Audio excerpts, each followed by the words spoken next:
லூக்கா நற்செய்தி 19:41. இயேசு எருசலேம் நகரை நெருங்கி வந்ததும் அதை பார்த்து அழுதார்.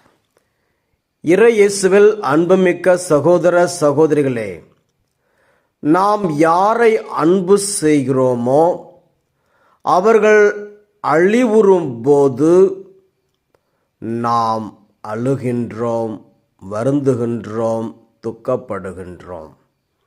அதே போல இயேசு எருசலேம் நகரை பார்த்து அழுகின்றார். ஏனெனில் இயேசு எருசலேம் நகரை அன்பு செய்தார், இஸ்ராயல் மக்களை அன்பு செய்தார், அவர்களுக்காக தன் உயிரையே கொடுப்பதற்கு வந்தார், அவர்களுக்காக இறைவாக்கினர்களை அனுப்பினார், ஏராளமான வல்ல செயல்களை செய்தார். ஆனால் இன்னும் அவர்கள் மனம் மாறவில்லை, இன்னும் பாவத்தில் விழுந்து கொண்டிருக்கிறார்கள், கடவுளை அறியவில்லை, கடவுளின் ஞானத்தால் நிரம்பவில்லை. அதனால் அவர்களுக்கு வரப்போகிற அழிவை பார்த்து அழுகின்றார்.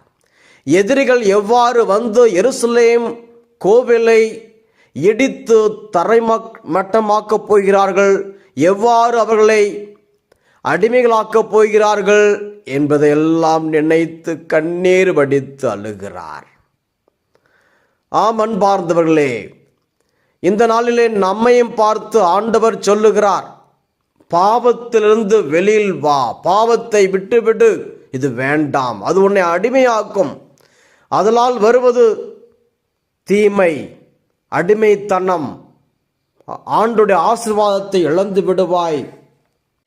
எசேக்கியேல் 18:23. உண்மையில் பொல்லாரின் சாவையா நான் விரும்புகிறேன், அவர்கள் தம் வழிகளில் நின்று திரும்பி வாழ வேண்டும் என்பதென்றோ என் விருப்பம் என்று ஆண்டவர் சொல்லுகிறார்.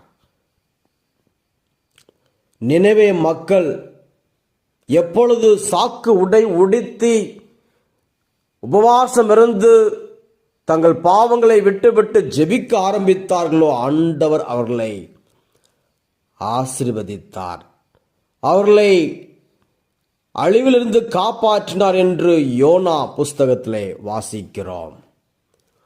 லூக்கா 21:34 முதல் 36 வரை பார்க்கிறோம். உங்கள் உள்ளங்கள் குடிவெறி களியாட்டத்தாலும் இவ்வுலக வாழ்வுக்குரிய கவலையினாலும் மந்தம் அடையாதவாறு, அதனால் திடீரென வந்து